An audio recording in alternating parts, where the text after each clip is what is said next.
We've just picked it, but we haven't had a chance to get around to everyone and communicate the team yet. So that we'll announce that at the toss tomorrow.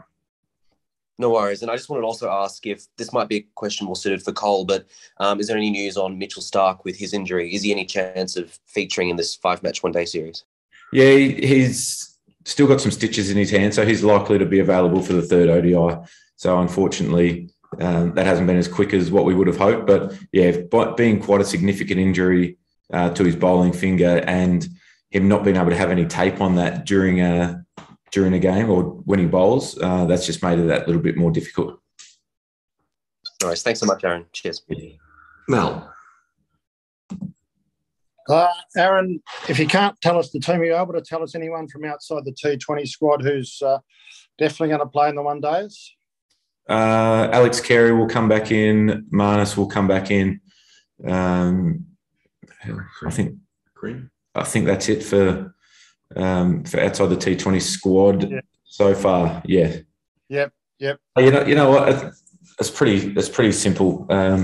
I'll just name it. I think most guys would know. Myself and Davey at the top. Smudge 3, Marnus 4, Alex Carey 5, Stoinis 6, Maxwell 7, Agar 8, Pat Cummins 9, Jai Richardson 10, Josh Hazlewood 11.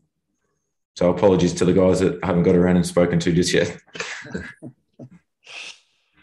So no Swepson. Do you see him playing a part at some stage?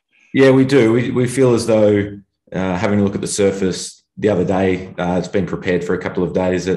It's probably, we even saw in the first couple of overs the other day that the pace had there's enough pace and bounce in the wicket for quicks to have an effect. And we still feel as though going with the one spinner and the all-rounders in Maxwell and Stoinis, Marnus can bowl a few overs here and there as well, that we've got enough cover for that fifth bowler in that regard. And we feel as though two out-and-out spinners probably won't be required as much on this surface. But going to Colombo, that'll be definitely considered. And do you see it as a test build-up, or do you see this as a standalone series in its own right? No, it's a standalone series in its own right. I think everything that we're trying to do is trying to tie into the 2023 World Cup. So decisions that we're making on selection and squads and things like that are trying as best we can. Obviously, we want to win here and now, but try and keep the themes and everything as consistent as possible to what we want moving forward to that World Cup in India in about 15 months' time. Thanks. Andrew McGlashan. Thanks, Cole. Hey, Aaron. In that 11 that Mal has just forced out of you under duress, there you listed Glenn at 7. How flexible is that sort of 5 to 7 block sort of going forward in ODIs for you? Oh, that'll be reasonably flexible. I think with Carey at 5, just with that extra left-hander through the middle order, we can probably become a little bit right-hand dominant through them middle overs if Carey bats any deeper. But then the power of Stoinis and Maxwell at the back end there with Agar and Paddy Cummins behind, I think is really important to the way that we want to play. We saw in England that first COVID tour that we went on that Maxwell and Carey had an unbelievable partnership at 6 and 7 of over 200 to get Australia home, chasing 300 against England. So we still feel that that's a really important batting role for us. And I know you didn't have a full-strength bowling attack in Pakistan, but the second game of that series, you managed to get 348, I think, and it still wasn't enough. Do you see that as sort of what you're going to have to be able to do as a one-day side going forward, get 350 plus, because that's sort of where the game is heading? And is that sort of how you're structuring your batting lineup going forward? Yeah, there's a little bit of that, to be honest. I think the wickets here, the scores probably over a 5-game series consistently won't be as high as that. They were very good batting wickets in Pakistan.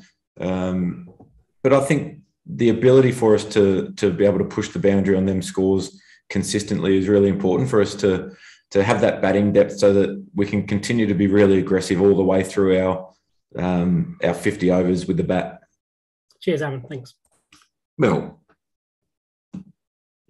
Thanks, Cole. And yeah, best reversal in a press conference I've ever heard. Aaron, well done. Just one thing I wanted to clarify first from the T20s.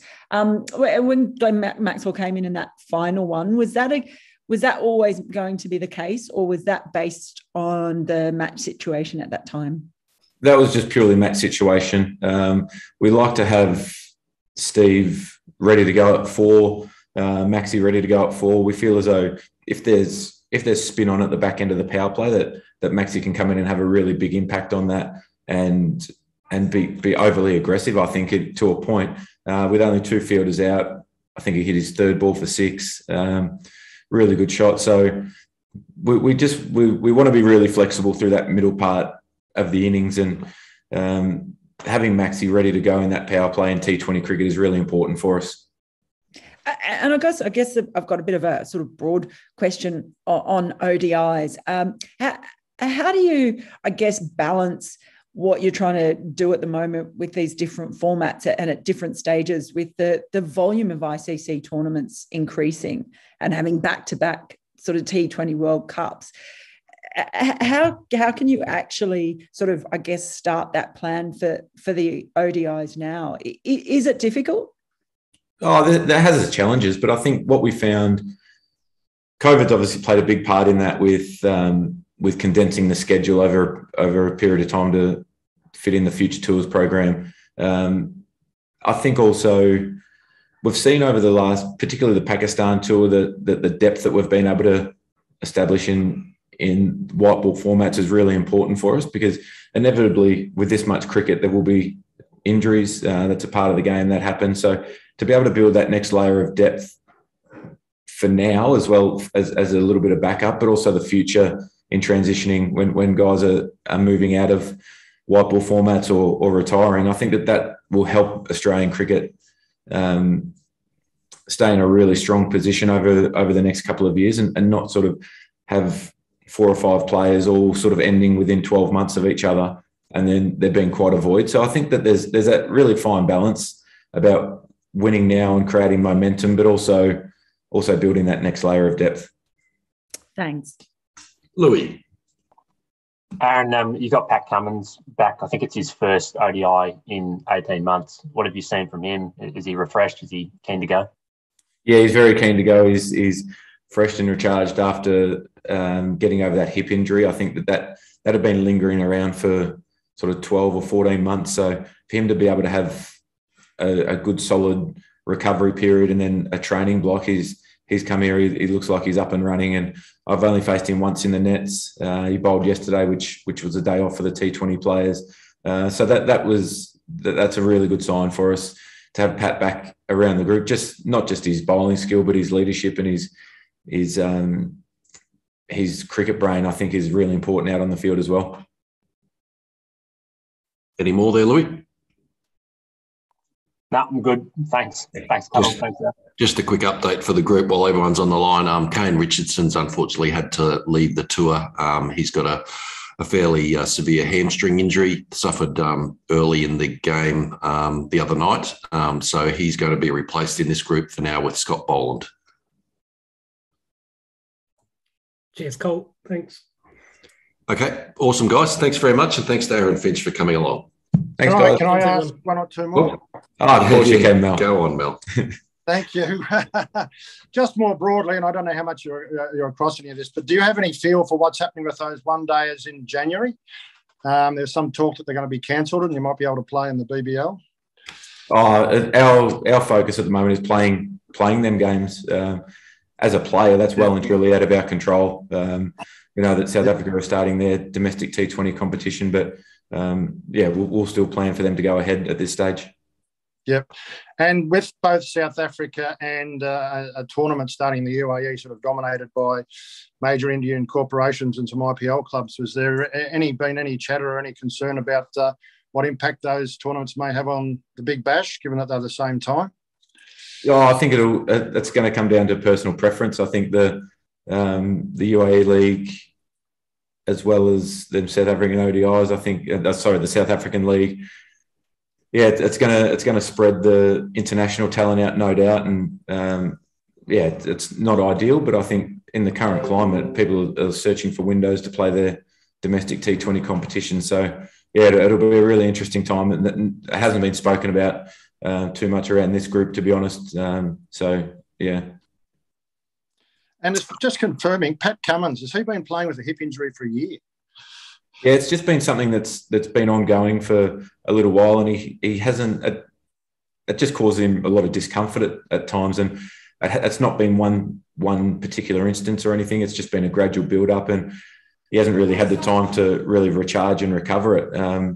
So to have the time off at the back end of the IPL and then these T20s was important. I think for what is such a huge 18 months of international cricket, that was a really important stage for him. I'm looking forward to seeing when he's fully fit then.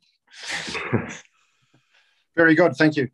I just got one more here from Louis, who snuck back in. Good on you, Louis. Yeah, sorry, just with the Kane one there. I mean, that's obviously you're testing your bowling depth over here, Aaron. I mean, and now you've got kind of all four of the. I think I'm right in saying all four of the Test squad quicks. Like, how's that kind of altered? Just your planning for 5 ODIs in 11 games. Like, has it been kind of tricky to figure it all out now? Yeah, it has been really tricky. It hasn't been ideal with Mitch Marsh as an all-rounder going down with a bit of a calf, Kane a significant tendon injury, which I wasn't aware of during the game the other day. So that was pretty big of him to be able to get through a T20 game at that intensity the other day. But yeah, Scotty Boland he's just coming in as cover. We talked about getting Nathan Ellis over from the UK, but he's missed a couple of county games with a groin injury. Riley Meredith, Wes Agar, they're not up and running back at home yet. I think Wes is coming off a little bit of an injury, and Riley is in sort of a deload phase after the IPL. So, yeah, the Scotty's just coming in as some cover, but it is certainly testing at the moment. I think getting back to Colombo, the wickets will probably be a little bit drier, and we'll look to probably either play an extra spinner or even potentially an extra all-rounder to be able to get through the 50 overs. But yeah, that's not ideal, but that's a part of touring life in this day and age. So when do you get Mitch Marsh back? Hopefully game 3 as well. So him and Starkey are roughly about the same time, which will be, yeah, potentially game 2, but more than likely game 3. Yep. Beauty. Thank you. All right, guys. Thanks very much, everyone. And thanks for your one-on-one session there, Mel. Yeah, great. Thanks. Thanks, guys. Good on you guys. Thank you. Cheers, everyone. Thanks all.